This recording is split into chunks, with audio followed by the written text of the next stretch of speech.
Okay.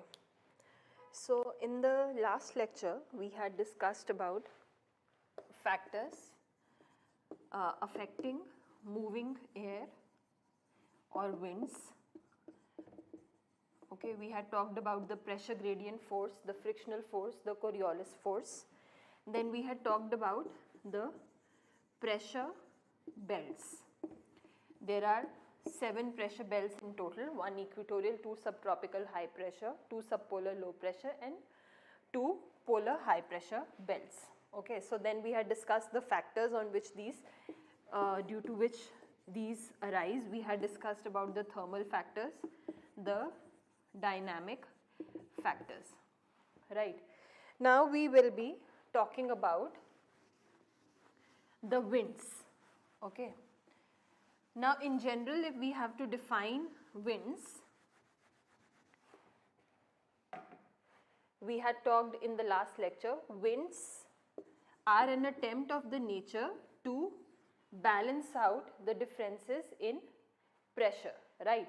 So winds, it is the air that moves from an area of high pressure to an area of low pressure,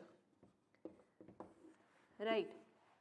So high pressure areas such as your polar area, low pressure areas such as your equatorial region, right.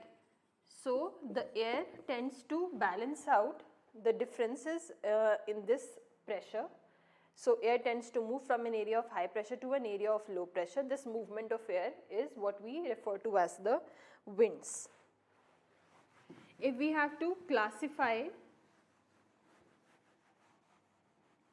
the wind system, so we have 3 types of winds. We have the permanent or prevailing winds, we have the seasonal winds, and we have the local winds. So this is what we will be discussing in today's lecture. Along with this, we will be discussing about the shifting or shift in pressure belts. Okay. So before we begin with this, let's discuss briefly, revise what we had done in the last lecture regarding the pressure belts.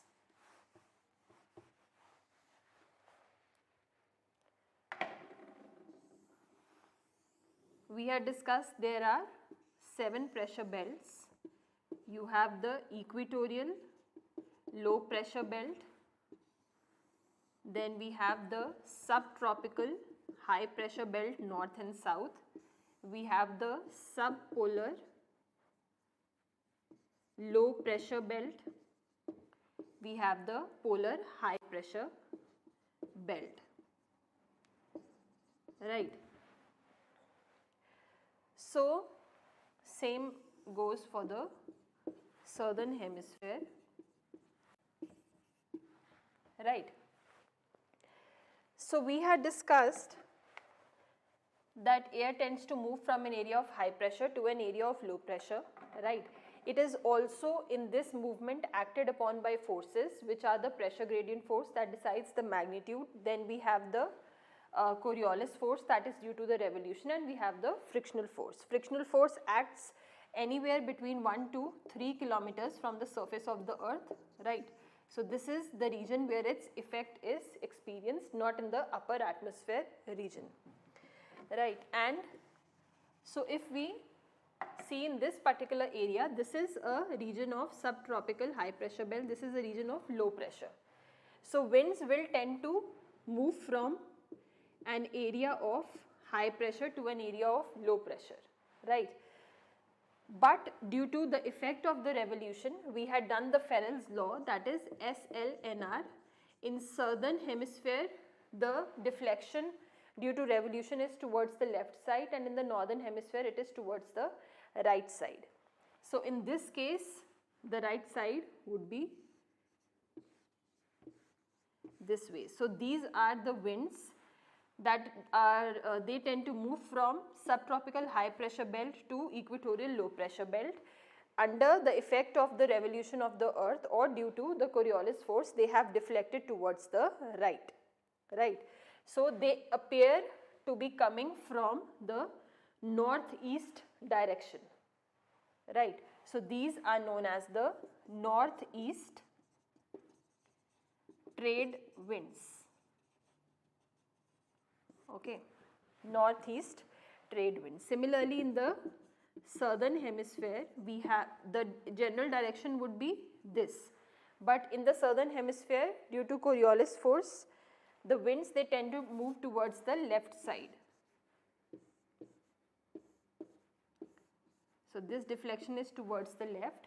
So these winds, this wind system is appearing to arise from the southeast direction. So these are the southeast trade winds.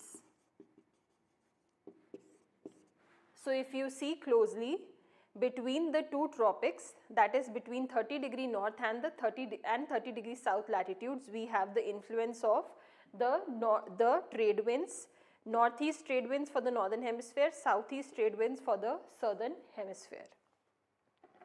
So we will be talking about these in detail.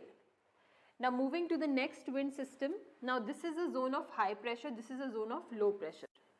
So the winds under pressure gradient force will tend to move in this direction, but under the influence of the Coriolis force the deflection will be towards the right in the northern hemisphere. So these are appearing to come from the southwest direction. So these are the westerlies in the northern hemisphere. In the southern hemisphere,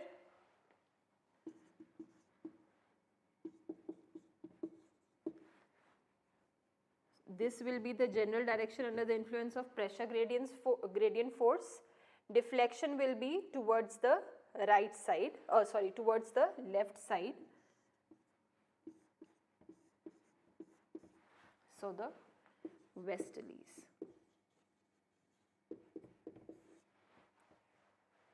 Right, and this is a region of, this is your high pressure, this is your low pressure, this is a region of the polar easterlies.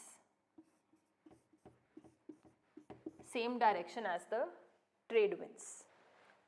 So this westerlies in the northern hemisphere are known as southwesterlies because they appear to be coming from the southwest direction, and they are known as northwesterly in the southern hemisphere. And this is the region of your polar easterlies. Okay, so trade winds, the westerlies and the polar easterlies, these are what we refer to as the permanent or prevailing wind circulation. Okay, because they move in a fixed direction